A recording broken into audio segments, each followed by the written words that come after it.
أعوذ بالله من الشيطان الرجيم. بسم الله الرحمن الرحيم.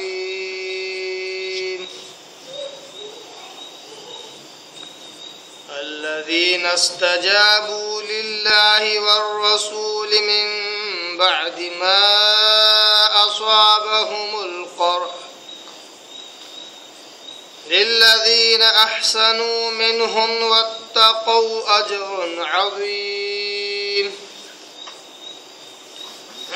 صدق الله العظيم. نحمده ونصلي على رسوله الكريم. أما بعد. تمام قسم کی حمد و ثنا، تعریف، کبریائی، بڑائی اسے اللہ وحدہ لا شریک کے لیے لائق اور زیبا ہے، جو ساری کائنات کا خالق، مالک، میرا اور آپ کا مربی ہے. اسی اللہ کے لیے ساری تعریفیں ہیں جو غفور ہے، غفار ہے، کریم ہے، ستار ہے. بعد اس کے آپ کے میرے آقا دو جہاں کے سردار الانبیاء پر کروڑ کروڑ انگنت بے شمار درود و سلام صلی اللہ علی محمد و آلہ و صحابہ وسلم. قابل احترام بزرگوں، عزیز دوستوں، نوجوان ساتھیوں، قرآن مجید کی ایک آیت کی میں نے تلاوت کی ہے. یہ آیت چوتھے پارے کی سورہ آل عمران سورہ نمبر 3 اس کے رکو نمبر 18 کی یہ سب سے پہلی آیت ہے. آیت نمبر 172. اس آیت کی ابتدا اس لفظ سے ہو رہی ہے، الذین استجابوا. الذین وہ لوگ، لفظ وہ لوگ. قرآن مجید میں جب کبھی اس لفظ سے جو کہ ایک ضمیر ہے الذین، یہ تب اللہ تبارک تعالیٰ آیت کے کسی ابتدا میں تب استعمال کرتا ہے جب اس آیت کا تعلق پچھلی آیت سے براہ راست ہو، گویا کہ ایک ہی واقعے کے تسلسل کو بیان کرنے کے لیے لفظ الذین اللہ تعالیٰ استعمال کرتا ہے. اس کی بڑی اچھی مثال سورہ بقرہ کی ابتدائی آیتیں ہیں. اس میں اللہ نے کہا الف لام میم ذالک الکتاب لا ریب فیہ. الف لام میم یہ وہ کتاب ہے جس میں کوئی شک اور شبہ نہیں. ھدی للمتقین، جو ہدایت کرتی ہے متقیوں کو. اب متقی کون ہے؟ اس تسلسل کو جاری رکھنے کے لیے اللہ تبارک تعالیٰ نے آیت نمبر 3 کی ابتدا الذین یؤمنون، یہ متقی لوگ وہ ہیں جو ایمان لاتے ہیں بالغیب، غیب پر.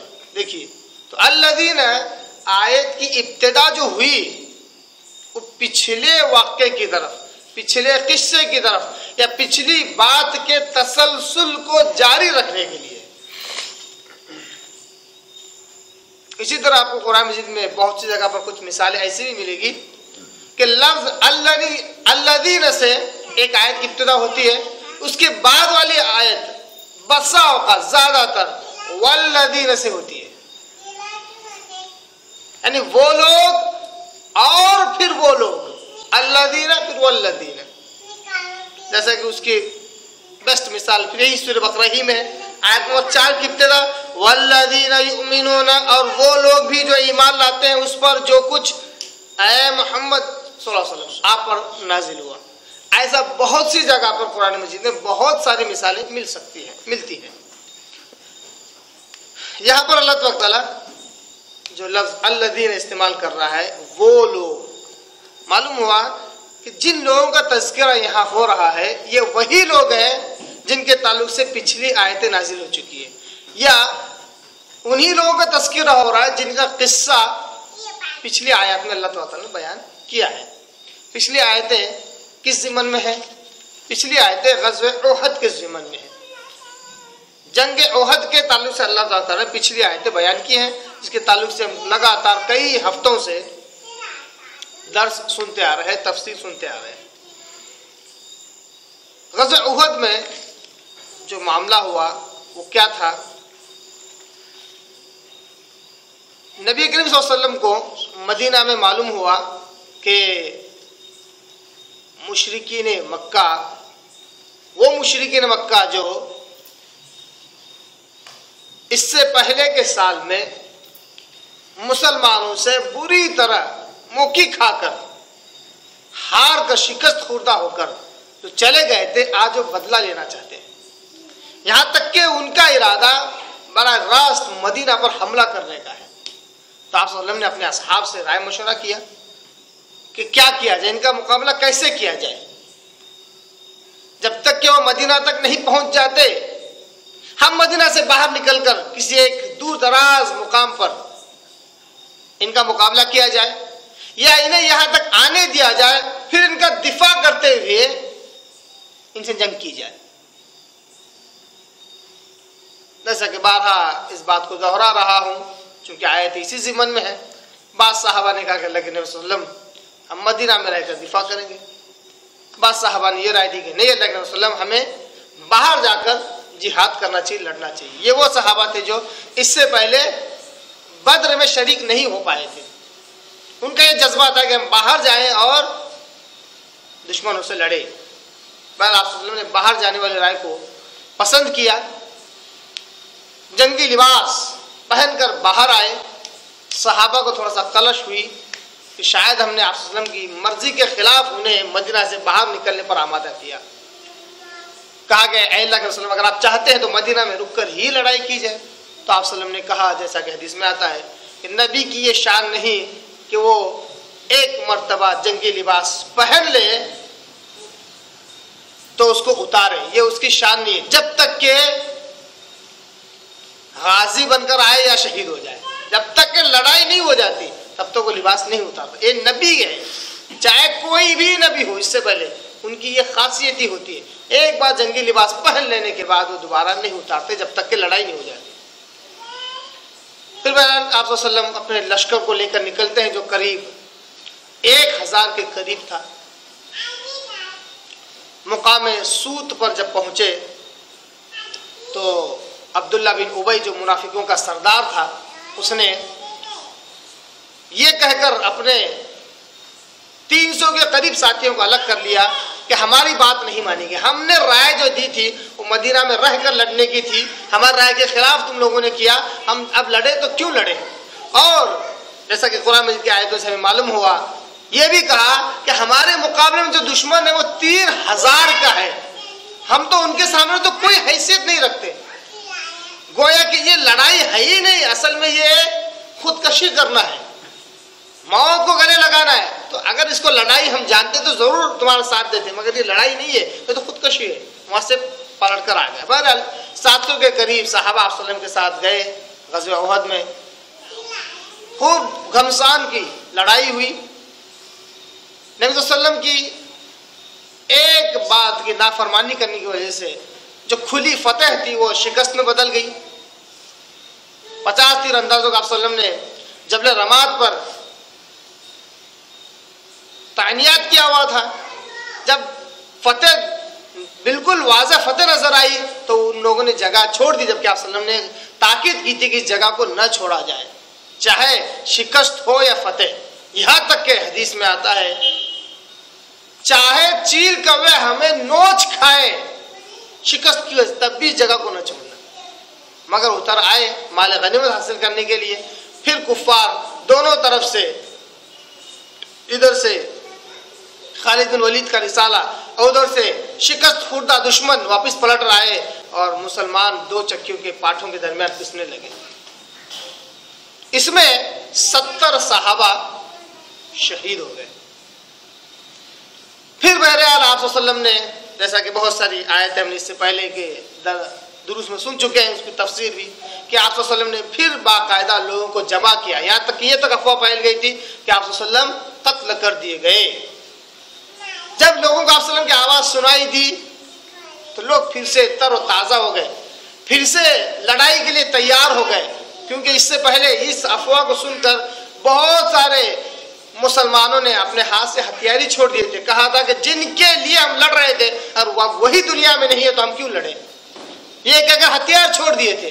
بعض صحابہ نے یہ کہہ کر ہمت دلائی کہ انبیاء تو آتے ہیں اور جاتے ہیں, جس دین کے لیے انہوں نے جان دی تم بھی اسی دین کے لیے جان دو. یہ کہہ کر بہت سارے صحابہ گئے اور شہید ہو گئے. اس طرح 70 صحابہ شہید ہوئے اور آپ صلی اللہ علیہ وسلم کے دندان مبارک بھی شہید ہوئے.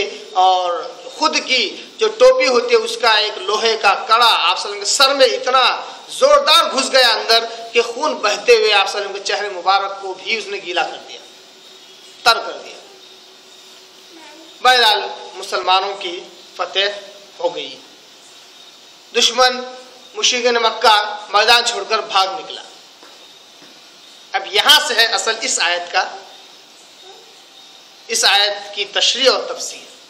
اگر یہ تمیز نہ بتاؤں تو اس آیت کو سمجھنا مشکل ہو جائے گا.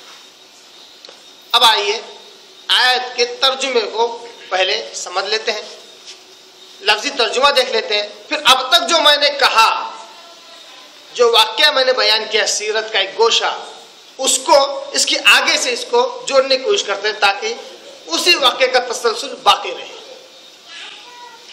آیت نمبر 172 سورہ آل عمران سورہ نمبر 3 اللہ کہتا ہے الذین استجابوا للہ والرسول, اور وہ لوگ جنہوں نے قبول کیا, جنہوں نے دعوت قبول کی, جنہوں نے لبیک کہا اللہ کے لیے اور رسول کے لیے. الذین استجابوا للہ والرسول, جنہوں نے اللہ اس کے رسول کی دعوت کو قبول کیا, لبیک کہا, من بعد ما اصابہم القرح, بعد اس کے کہ وہ زخموں سے بالکل چور تھے, خون سے لہو لہان تھے. ایسے وقت اللہ کے رسول نے اور اللہ نے انہیں آواز دی اور ان کی آواز کو انہوں نے لبیک کہا.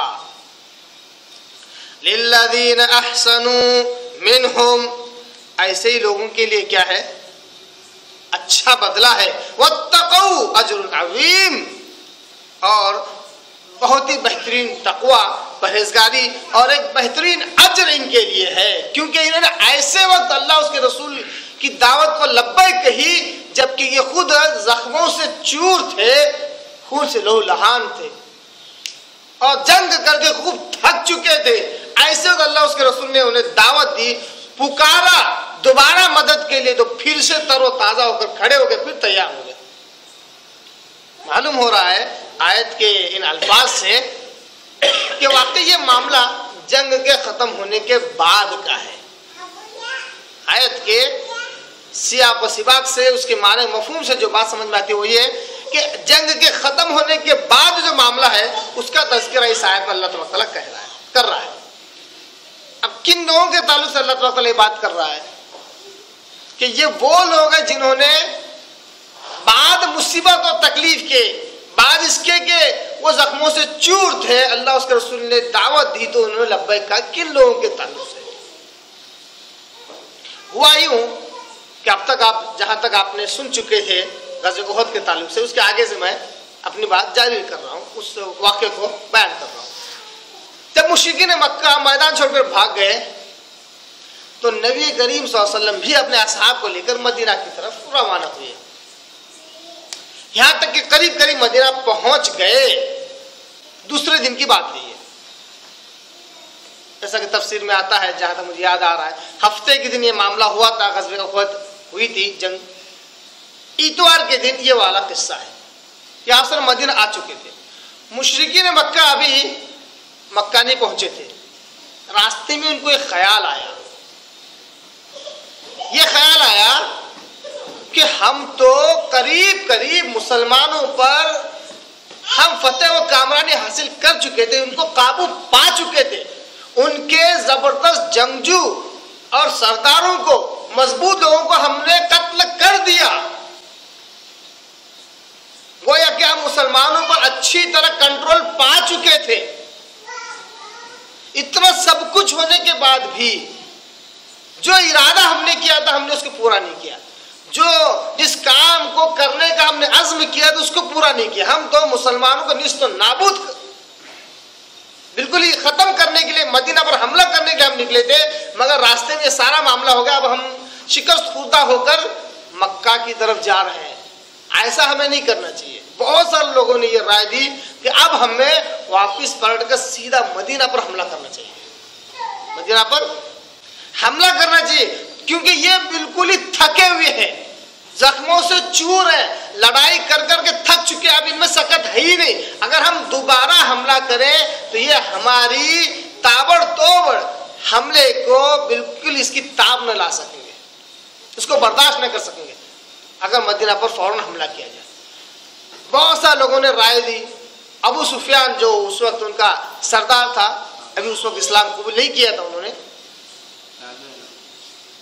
انہوں نے بھی بارہا کہا کہ ابھی رہنے دو, پھر کبھی دیکھیں گے, مگر لوگوں نے زیادہ فورس کیا تو اس بات پر وہ تیار ہو گئے کہ چلو مدینہ پر حملہ کرتے ہیں تاکہ مسلمان اب جو کمزور ہیں اسی کا فائدہ اٹھایا جائے اور انہیں نیست و نابود کر دیا جائے, صفحہ ہستی سے انہیں مٹا دیا جائے. یہ سوچ کر وہ نکلے مدینہ کی طرف. نبی کریم صلی اللہ علیہ وسلم کو بھی مدینہ جانے کے بعد کچھ اس قسم کا اندیشہ ہوا. باقاعدہ صحیح بخاری کی حدیث میں ایسے الفاظ آتے ہیں, میں وہ عربی حدیث غلطی سے بھول گیا, ورنہ عربی کا پورا متن آپ کے آگے رکھتا تھا. صحیح بخاری کی حدیث ہے. آپ صلی اللہ علیہ وسلم کو باقاعدہ اندیشہ ہوا کہ کہیں یہ لوگ پلٹ کر واپس نہ آ جائیں. اور بعض تفسیر کتابوں میں آتا ہے کہ آپ صلی اللہ علیہ وسلم نے یہ خبر معلوم کی کہ آخر وہ کیا کر رہے ہیں اور کیا کیا انہوں نے, اپنے علاقے پر پہنچے یا نہیں پہنچے. بہرحال دونوں طریقے سے بخاری حدیث کے مطابق آپ صلی اللہ علیہ وسلم کو اندیشہ ہوا کہ کہیں وہ پلٹ کر مدینہ پر حملہ نہ کریں. آپ صلی اللہ علیہ وسلم نے فوراً صحابہ کے درمیان اعلان کیا اور کہا کہ اب ہم دوبارہ جہاد کے لیے نکل رہے ہیں, مشرکین کا تعاقب کریں گے, دشمنوں کا تعاقب کریں گے اور انہیں کھدیڑ کر ختم کر دیں گے. مگر اس کے ساتھ ہی ساتھ آپ صلی اللہ علیہ وسلم نے یہ بھی اعلان کیا کہ اب جب نکلیں گے تو اس ٹکڑی میں وہی لوگ ہوں گے جو کل کی جنگ میں شریک تھے, جو اس میں شریک نہیں تھے وہ نہیں آئیں گے. گویا کہ آزمائش پر آزمائش, یعنی ایسا بھی ہو سکتا تھا کہ جو لوگ جنگ میں شریک نہیں ہوئے وہ اگر چلے تو دشمنوں کو اور زیادہ بری شکست دے سکتے تھے. مگر نبی کا حکم یہ تھا کہ نبی صلی اللہ علیہ وسلم نے یہی حکم دیا کہ اب دشمنوں کو تعاقب کرنے کے لیے اس کو بھی ایک طرح کا سریہ اور جنگ ہی کہتے ہیں, غزوہ ہی کہتے ہیں. حالانکہ ہوا کچھ نہیں, مگر آپ صلی اللہ علیہ وسلم نے حکم دیا کہ اب دوبارہ کچھ جا کر لڑیں گے, مگر اس میں وہی لوگ شریک ہوں گے جو اس سے پہلے غزوہ احد میں شریک تھے, چاہے وہ کتنے بھی زخمی ہو, کتنی بری حالت میں کیوں ہو. نبی کا حکم آتے ہی فوراً صحابہ پوری چاق و چوبند کے ساتھ, پوری چستی کے ساتھ تیار ہو گئے اور جنگ کے لیے روانہ ہو گئے. ایک زبردست بڑی ٹکڑی آپ صلی اللہ علیہ وسلم نے بنائی, ایک فوج بنائی اور دشمنوں کا تعاقب کرنے کے لیے نکلے. آپ صلی اللہ علیہ وسلم خود بھی. حمراء الاسد نام کا ایک مقام ہے مدینہ سے 8 میل دور. 8 میل دور آپ صلی اللہ علیہ وسلم آئے, وہاں پر آپ صلی اللہ علیہ وسلم نے پڑاؤ ڈالا. ادھر مشرکین بھی مدینہ کے قریب آ رہے تھے, یہاں تک کہ وہ خبر بھی رکھ رہے تھے کہ اب مدینہ میں کیا چل رہا ہے.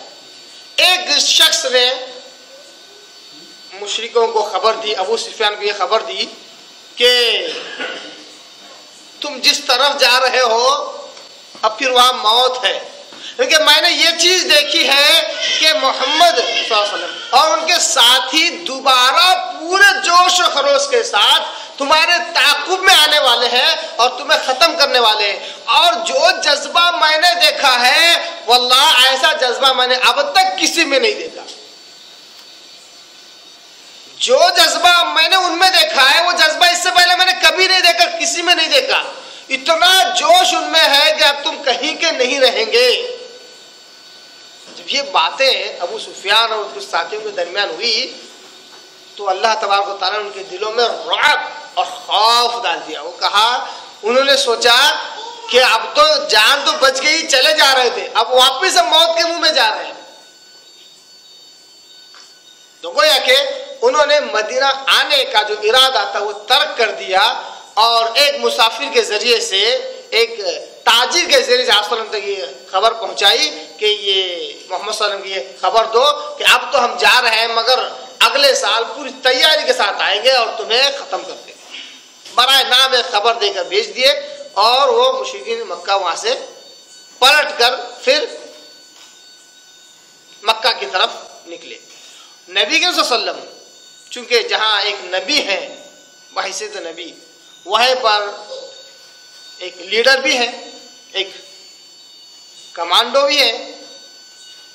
آپ صلی اللہ علیہ وسلم حمرہ الاسد کے مقام پر 3 دن تک آپ صلی اللہ علیہ وسلم نے قیام کیا. کتنے دن؟ دشمن کے تعاقب میں آئے ہیں, آ کر ایسے دیکھا چلو وہ تو خود بھاگ گئے, اب ہمیں بھی واپس چلنا چاہیے, یہ ایسا نہیں کیا. آپ صلی اللہ علیہ وسلم آئے, وہاں رکے اور 3 دن تک وہاں قیام کیا تاکہ دشمن اوپر یہ ہیبت باقی رہے کہ دشمن ابھی بھی ہے اور کبھی بھی ہم پر حملہ کر سکتے ہیں. اس کا بہت زیادہ اثر مشرکین مکہ پر ہوا کہ اتنی ہیبت ان کے اندر آئی کہ دوبارہ مسلمانوں پر حملہ کرنے کا سوچنا ہی بند کر دیا اس سال, اس وقت. اس کے تعلق سے صحیح بخاری کی حدیث میں آتا ہے کہ مائی عائشہ رضی اللہ تعالیٰ اس حدیث کی راویہ ہے, وہ اپنے بھانجے عروہ سے, عروہ بن زبیر رضی اللہ تعالیٰ نے, جو اسما رضی اللہ تعالیٰ کے بیٹے ہیں عروہ, ان سے کہتی ہیں اے عروہ کیا تمہیں پتہ ہے اسی آیت کی تفسیر میں وہ حدیث ہے, صحیح بخاری کی حدیث, اسی آیت کی آیت نمبر 172 کی تفسیر میں.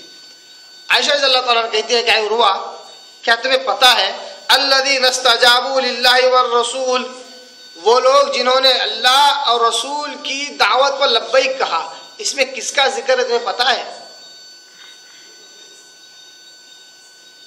تو عروہ رضی اللہ عنہ نے کہا کہ کس کا ذکر ہے؟ تو کہا اس میں تمہارے 2 باپوں کا ذکر ہے.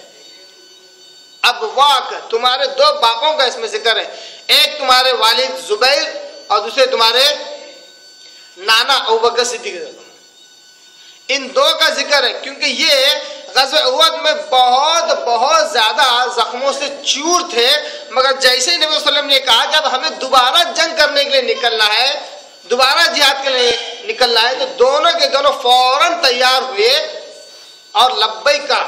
پھر ان کا دیکھا دیکھی بہت سارے صحابہ تیار ہوئے. تو یہ 2 اصل ہیں جن کے تعلق سے قرآن کی آیت نازل ہوئی کہ وہ لوگ جنہوں نے اللہ اور اس کے رسول کی دعوت پر لبیک کہا من بعد ما اصابهم القرح, بعد اس کے کہ وہ بالکل زخموں سے چور تھے مصیبت کے آنے کی وجہ سے, اور بہت سارا غم, بہت سارا دکھ اور حزن, کیونکہ ان کے رشتہ دار, ان کے باپ, ان کے بھائی شہید ہو گئے, 70 کے قریب صحابہ شہید ہو گئے. یہ غم الگ, نبی صلی اللہ علیہ وسلم کے تعلق جو افواہ اڑی تھی اس کا غم الگ, آپ صلی اللہ علیہ وسلم کے دندان مبارک شہید ہے اس کا غم الگ, اور جنگ اور جہاد کے اندر جو کچھ چوٹیں انہیں پہنچی تھی, زخم انہیں پہنچے تھے, اس کا درد الگ. اتنا سب کچھ ہونے کے بعد اللہ اس کے رسول جب دعوت دی, دوبارہ پکارا کہ چلو دوبارہ ہمیں کیا ہے دشمنوں کو تعقب کرنا ہے اور ان سے لڑنا ہے, تو فوراً تیار ہو گئے. تو صحیح بخاری حدیث میں بالخصوص ان 2 صحابہ کا, حضرت زبیر اور ابوبکر صدیق کا تذکرہ ملتا ہے. ہماری عائشہ رضی اللہ عنہا کہتے ہیں کہ ان 2 کے تعلق سے بالخصوص یہ آیت نازل ہوئی ہے. اس لیے اللہ کہتا ہے للذین احسنوا منہم واتقوا اجر عظیم, کہ ان کے لیے بہت ہی بہترین اجر ہے, ان کا تقوی, ان کا ڈر اللہ کے ساتھ جو معاملہ ہے اس کی وجہ سے ان کے لیے بہت ہی بہترین اجر ہے, اور بہت ہی عظیم اور بڑا اجر اللہ تبارک تعالیٰ نے ان کے لیے تیار کر رکھا ہے.